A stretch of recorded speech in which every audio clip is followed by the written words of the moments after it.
It's Kirby Ray of River Radio, and I am very fortunate today to have Lawrence Gowan, the keyboardist of Styx, on the phone with me. How you doing today, Lawrence?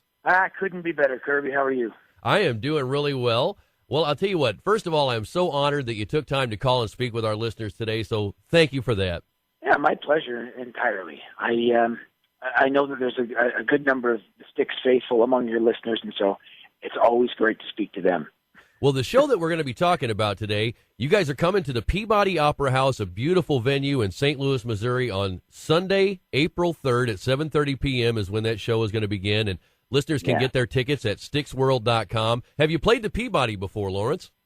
I don't think I have.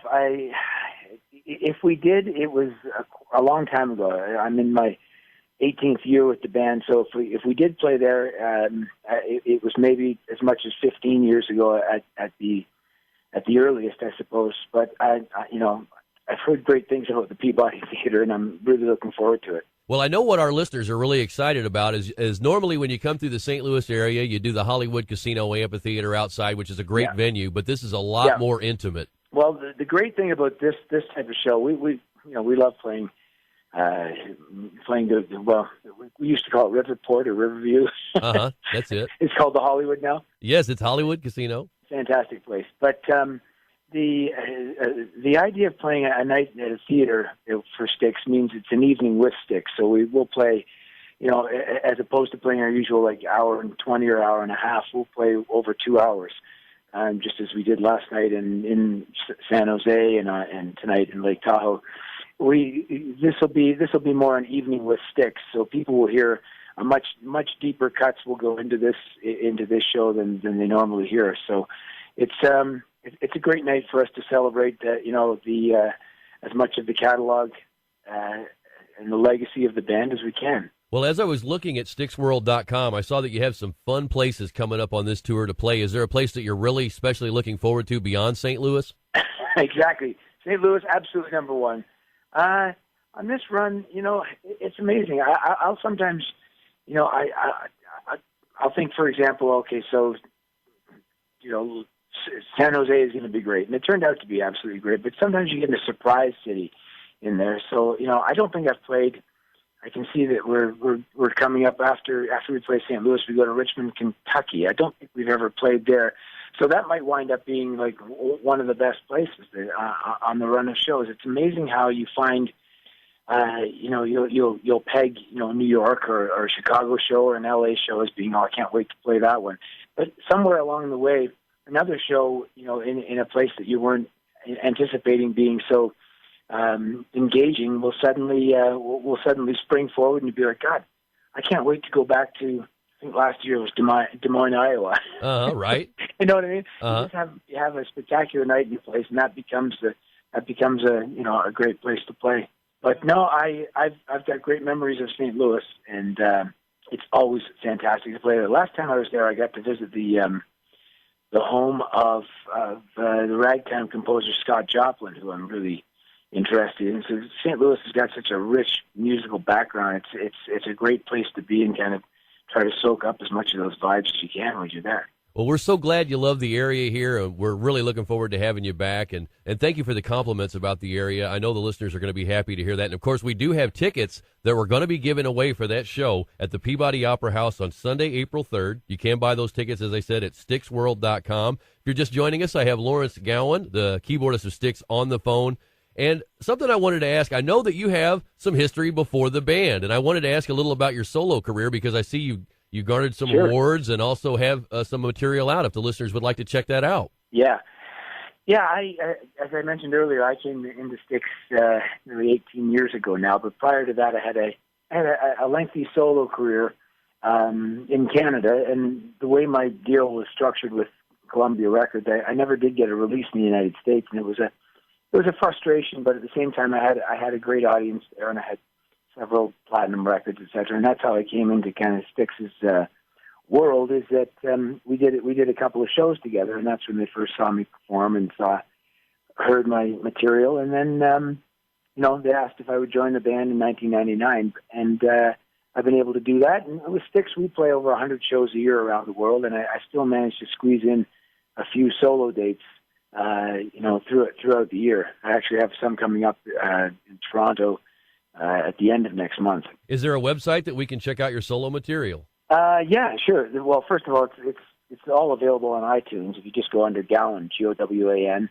you'll see there's a greatest hits record there and all kinds of things. And there's a Gowan website, which is just Gowan.com or Gowan, I think it's GowanBombplates.com. And then there's another one, and just a Gowan Facebook site.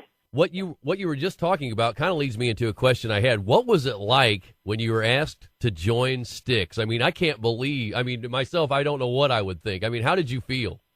It's funny, I first of all, obviously you're very honored right off the bat. There's always a little bit of surprise, for sure.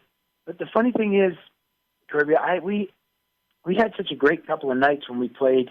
I opened the show for them in Montreal and in Quebec City, and it was a funny thing happened. It was like one of these nights where I met the band, they watched me play, and there was kind of a good kind of connection, I felt, with the band. And Tommy Shaw even said, at some point we're going to work together in the future, assuming at that time that this was in 1997, that he was referring to us just playing shows together. But when they called, I thought, I think this could work, and I was a little bit I don't want to sound like I was overconfident. It's just that I thought there's something about their musical style and about their their musical taste, et cetera, and their approach to doing a show that I feel simpatico with, so to speak. And when we got together in a room and heard our voices blend, and then when Tommy said to me, before we even do a Styx song, let's try the last song I played in my solo show was called "The Criminal Mind," and I played that, and he said, let's make that a Styx song. So suddenly I felt kind of embraced into the band. Wow! And it was a great kind of feeling where it was like this feels like it's it may work. At least it's working for us. And then we went out that year, 1999, and played a bunch of shows. And we saw the devoted Styx audience out there was still so devoted to the band, and have been ever since. Well, that's really cool that you told me about that. So thanks for sharing that with our listeners. And I will ask one more question about your past. I saw that you opened for Tears for Fears in the 80s. I did, and actually, I'm glad you looked that up. We did play in St. Louis. Wow. Yeah, I opened for Tears for Fears on that tour. This was during the year, it was 1985. Uh-huh. And I had an album during that year called Strange Animal, and it was number one in Canada, and Tears for Fears album was like right behind it. And so I managed to get onto that tour. Their album was number one in the United States. And it was with the hope that it would, tip the balance and get my record released here. But unfortunately, it didn't. At the same time, it was a phenomenal experience, and it really whet my appetite for wanting to come back and play in America. I never imagined that I'd come back as part of a legendary band like Styx. But it's amazing what you put out there into the universe. Sometimes it can come back and hand that to you when you're least expecting it. So I feel very grateful for that. I can imagine. And maybe some of the fans that were at that show back in 85 will be there at the Peabody Opera House on Sunday, April 3rd. Wouldn't that be cool? It would be very cool. And it is funny how often that happens, that people go, did I see you back in, did I see you with Tears for Fears? Uh-huh. And it's amazing. One or two people in a few cities will say that. It surprised me. It happened in Pittsburgh last year, where there were a couple of people that said, I know we saw you like with Tears for Fears here many years ago. And yeah, that was, it surprises me that people remember, but they, now with the internet and with how you can Google everything, uh-huh, you can find these things out very quickly. You talked about some of the deeper cuts that you're going to be playing, since you're going to have at least 2 hours at that show in St. Louis. What are some of the favorites that the whole band is really enjoying live, at some of the top songs on this tour? Well, they rotate, but last night, for example, in San Jose, we put Castle Walls into the set. Now, that's a song that wasn't a single, but is a real fan favorite from a lot of people, because it's from the Grand Illusion album, and it's part of the the history of that record. When it comes to that song, that's a strong one. Pieces of Eight was another one. What else did we do last night? We did Lights. I love playing that song Lights from Cornerstone. Uh-huh. So those are some of our favorites. And then of course they're sprinkled in among, Renegade, Come Sail Away, Grand Illusion, Blue Collar Man, all the standard ones that people would be bitterly disappointed if they didn't hear. So it's great to kind of surprise people with some of those extra songs. What is it like to add your style to some of these classics, Lawrence? Well, first of all, I always have to be aware of the fact that this is the band that's on stage is the culmination of the efforts of everyone that was ever in the band from 1970 till the present. And there've been 10 people in total that have stood on stage as part of Styx we're into our fifth decade now. And so I try to take the songs and particularly in the keyboard part, and stay as faithful as I can to the rendition that was on the original albums, and the sound of it. And then, but when I'm singing, I try to connect with the song in the most honest and emotionally engaging way as I can on the day, because Come Sail Away, for example, means something different today in 2016 than it did when it first came out in 1977. There have been many changes, and the lyrics kind of take on a different life every single time you sing them, and they're still very relevant. So I just try to connect with the song on the day and make it sound like it's something that people can personalize and find meaning in. If someone has never seen you perform, there's something very special about your spinning keyboard. Can you explain that to our listeners? I can, yeah. 26 years ago, we're doing a history lesson here. I did a video in my solo days for a song called Lost Brotherhood, and myself and Alex Lifeson from Rush was the guitarist on that album. And so we did the video together, and Alex, on the storyboard, we had it where he would step out of this smoking barn and play one of his trademark smoking solos. And to kind of balance that out a little bit, instead of being stuck behind the piano, we came up with this spinning stainless steel kind of very daunting looking item that looked like something you could really hurt yourself on if you weren't careful. And I have. And but it's funny, we did that video for Lost Brotherhood, and then it became part of the live show. And when I joined Styx, they'd seen it in my solo shows, and they said, bring that spinning keyboard up and let's make it part of the Styx stage. And so it's been with me every single show. That is really cool. I've got a couple more questions for you, and I thank you for taking so much time with me today, Lawrence. I really appreciate it. This is so exciting to talk to you. Yeah, sure, man. The final two questions for you.